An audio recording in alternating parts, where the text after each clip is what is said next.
Jordan Florentin de Frontières prouve que la France insoumise est fasciste. Il a des critères du fascisme, hein, et il va nous prouver comme ça que la France insoumise répond à ces critères et donc qu'elle est fasciste, parce que les vrais fascistes sont les antifascistes, c'est bien connu, tout comme les vrais racistes sont les antiracistes, hein. On va commenter tout ça avec Chris. Chris, comment ça va? Bah ça va, donc là tu es en train de me dire qu'on va regarder Jordan Florentin lire les critères du fascisme de Umberto Eco, c'est ça? Je pense, hein, j'ai pas vu la vidéo, mais ça m'a paru. Je voulais pas me le spoiler, tu vois. Moi je suis d'accord quand on fait ça un petit peu genre Kinder Surprise de l'extrême droite. Jordan Florentin qui est quand même pas le couteau le plus affûté du tiroir. Bon, lui c'est carrément une cuillère quoi. De toute façon, je vais te dire en général, critères du fascisme d'Umberto Eco, moi je dis Ouais. demi-habile, déjà de manière générale, Oui. demi-habile, tu vois. Sûr. Déjà, en histoire, critères, déjà c'est demi-habile, tu vois. Critères transhistoriques comme ça, de tout temps, les communistes sont comme ci, comme ça, les fascistes sont comme ci, comme ça, c'est bidon, tu vois. On est complètement fixiste. d'accord. Vraiment, déjà le truc lui-même, quand on est vraiment antifasciste, c'est n'importe quoi. Mais alors quand on est fasciste, ça doit être encore plus rigolo. Oui, parce que quand on est antifasciste, bon, à la limite, on s'en tape que qu'un antifasciste utilise des critères qui sont Voilà. un peu bidons, ok, tu vois. Mais alors, quand on est fasciste, c'est assez drôle. Donc, on va passer à cette vidéo qui est même pas partagée par des haters, mais c'est Frontières lui-même qui partage cette vidéo. J'ai cherché la description du fascisme, il y a 7 points, la LFI en coche 6. Jordan Florentin commence sa conférence pour Frontières sur le thème média, l'idéologie face au réel. Putain, il y a tout qui te plaît là. L'idéologie face au réel. Vous savez, notre ligne à nous, c'est le réel n'existe pas, seule la réalité existe. Le réel est elle-même une idéologie. Donc à chaque fois que les gens vous disent « moi je parle à partir du réel », vous savez qu'on essaye de vous faire gober un truc tout en vous faisant croire que c'est pas une opinion.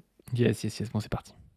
Juste pour introduire, parce que je me suis amusé en voyant ces antifascistes devant la salle, parce qu'à chaque fois je leur pose la question, vous le savez, je leur demande c'est quoi le fascisme, c'est quoi l'extrême droite. À chaque fois, ils sont incapables de répondre. On a un super outil maintenant. C'est quoi le fascisme? Genre c'est quoi le fascisme? C'est un truc que tu arrives à définir comme ça en une seconde, tu vois. Nous, on ne le fera pas venir sur nos antennes, mais si un jour on le croise, on lui expliquera, hein, de manière plus ou moins virulente, mais on lui expliquera. Moi, je dirais que c'est la dictature qui surpasse un peu l'état de droit quand la bourgeoisie fait un sursaut contre un risque communiste, avec tout un aspect autoritaire, réactionnaire. Elle essaie de sauver les grands monopoles capitalistes, la grande bourgeoisie, tout en sacrifiant une partie de la population, tu vois. Enfin, c'est compliqué à définir, hein. Ah, mais c'est la bourgeoisie en crise qui choisit de se sauvegarder et sauvegarder sa propriété contre ses propres valeurs. Voilà, c'est ça le fascisme. Ça s'appelle ChatGPT, et je me suis amusé à juste poser la question de définition du fascisme à ChatGPT. Et alors c'est drôle parce qu'il y a 7 points. Le niveau de frontières, quoi. Tu vois, les types, ils vont sur ChatGPT pour savoir c'est quoi le fascisme. Eux-mêmes ne savent pas qui ils sont. C'est assez drôle. 6 qui correspondent à la France insoumise. Le premier, c'est l'autoritarisme, concentration du pouvoir entre les mains d'un chef tout-puissant, refus du pluralisme politique.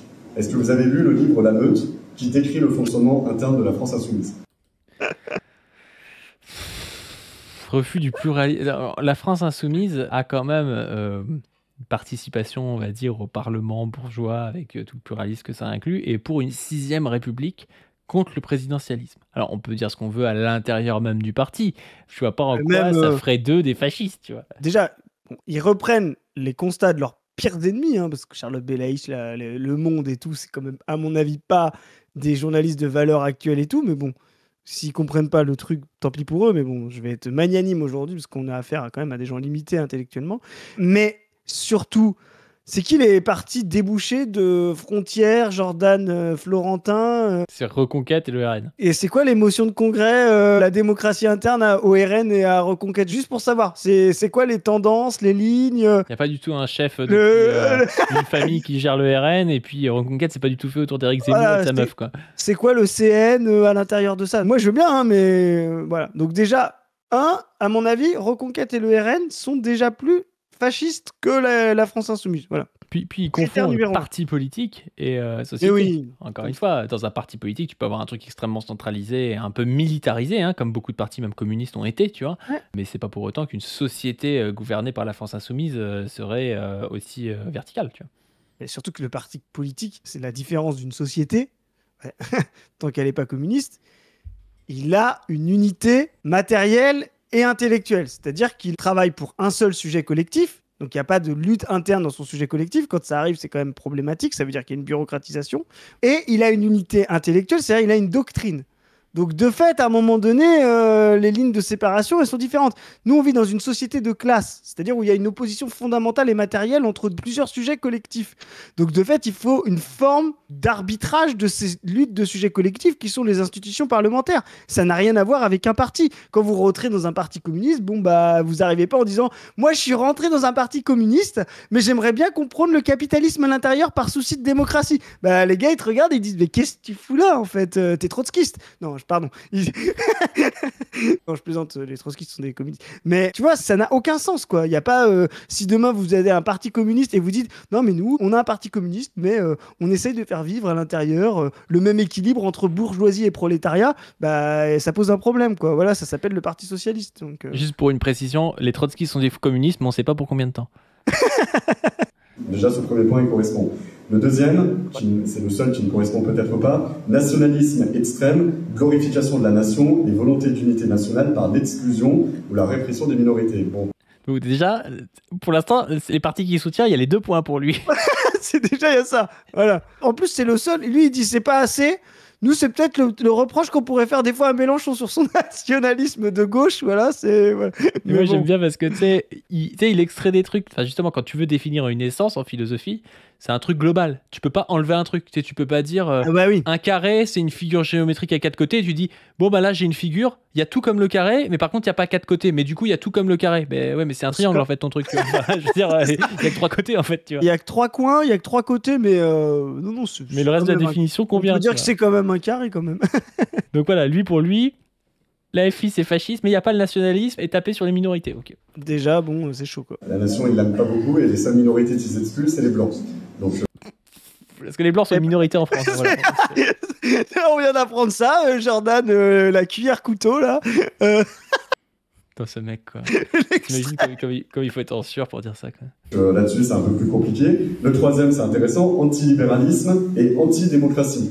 Vous avez vu la façon dont la France insoumise cherche à faire des liens entre mouvements libéraux, capitalistes et fascistes, alors qu'en réalité, c'est eux qui sont des antilibéraux. Mais il a 2 cuits, ce gars, ou qu'est-ce qu'il raconte, tu vois. Il se perd dans les définitions. Alors déjà, ce qui est marrant, c'est qu'il n'a pas compris déjà, je sais pas, le point 3 recoupait un peu le point 1. Et je pense qu'il n'a pas compris le libéralisme comme ce qu'on disait tout à l'heure, les valeurs de gauche. Voilà, justement. Il connaît pas le libéralisme philosophique, je pense. Ouais, je pense, voilà, c'est ça. La bourgeoisie est libérale et démocrate. Et effectivement, dans le fascisme, quand elle est acculée par sa crise, quand elle ne peut plus, elle n'a en face que la solution de renoncer à ses valeurs pour se sauver la vie. C'est-à-dire, tu te rappelles, on avait dit ça une fois, dans les moments de critique, soit elle se coupe la main, qui sont ses valeurs, soit elle se coupe la tête, qui sont l'arrivée du prolétariat à la place. Donc effectivement, si toi, comme vous tous, je fais cette analogie, si vous voulez survivre, entre vous coupez la main, vous pouvez survivre.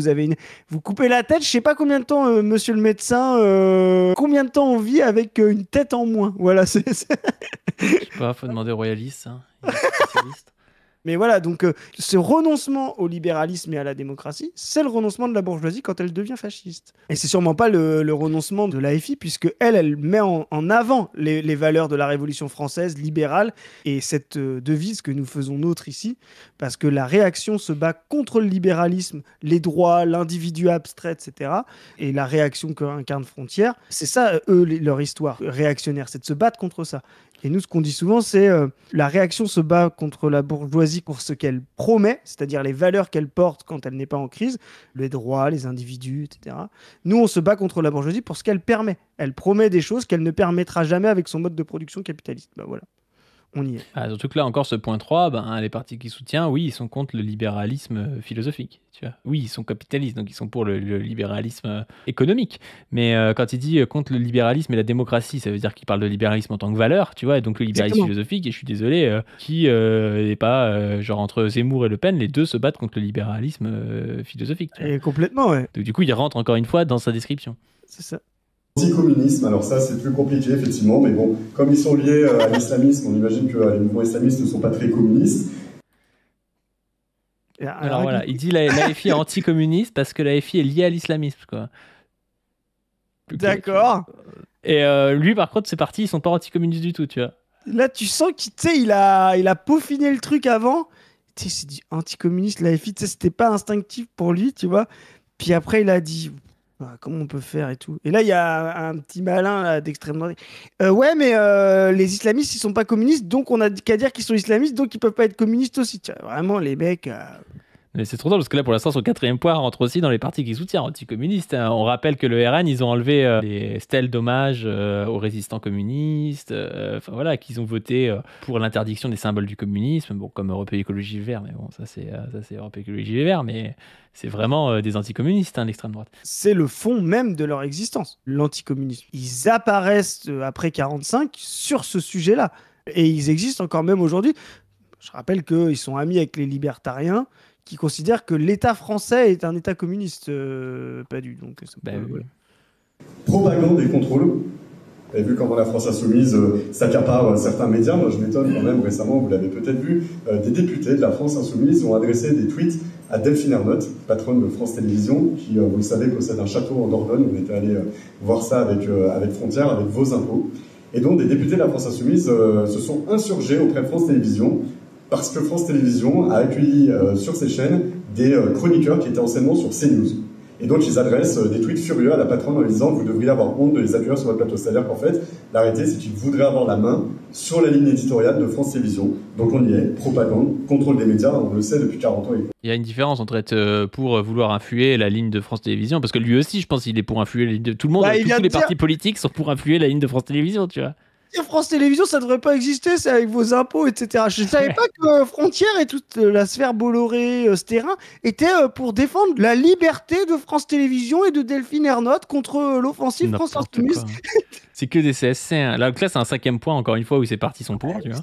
C'est une folie, parce qu'en plus, eux, ils intimident et tout. Là, on parle de l'AFI qui a fait des tweets. Il a dit ça. Vous avez vu, ils ont fait des tweets. Bah, ça s'appelle la liberté d'expression. C'est une pleureuse, ce gars, de toute façon. C'est toujours pareil. Hein. Il y a des tweets, ça le balance sûr. Hein. Ce qui est drôle, c'est qu'en fait, par définition, il recoupe le point 1 qu'il a assimilé à la France Insoumise. Lui-même, Jordan Florentin, est contre la liberté d'expression parce qu'il veut pas que l'AFI fasse des tweets. Vraiment, Jordan, tu te tires des balles dans le pied, là. Contre tout. Et puis enfin, militarisme. Vous voyez, devant, des milices cagoulées, armées jusqu'aux dents, qui, si vous n'étiez pas là, pourraient me lyncher sans que ça pose de problème à personne, puisqu'on peut abattre un homme aux États-Unis sans que la gauche ne s'en émeuve. Donc le militarisme, il est là. Militariste, parce qu'il y a 30 totos devant le truc, tu vois. C'est quoi ces conneries, tu vois. Enfin, et lui, par contre, il soutient pas du tout des partis qui sont militaristes, tu vois. Enfin, n'importe quoi. Hein. Le militarisme de la FI, quoi. Les milices de la... Moi, j'aimerais, en vrai, dans l'absolu, moi, je trouve ça bien hein, qu'il y ait des points de défense contre les fascistes organisés par la FI, force à nos camarades de la jeune garde et tout, tu vois. Mais en vrai, c'est plutôt vous, hein, l'histoire des milices. Dans l'histoire, c'est l'extrême droite, quoi. Enfin, n'importe quoi. Et puis enfin, économie dirigée. Là-dessus, je vous fais pas besoin de détailler là-dessus. Vous savez comment la France Insoumise voit les choses économiquement. C'est peut-être le seul truc vrai et peut-être le seul truc où ces partis sont pas d'accord. Économie dirigée.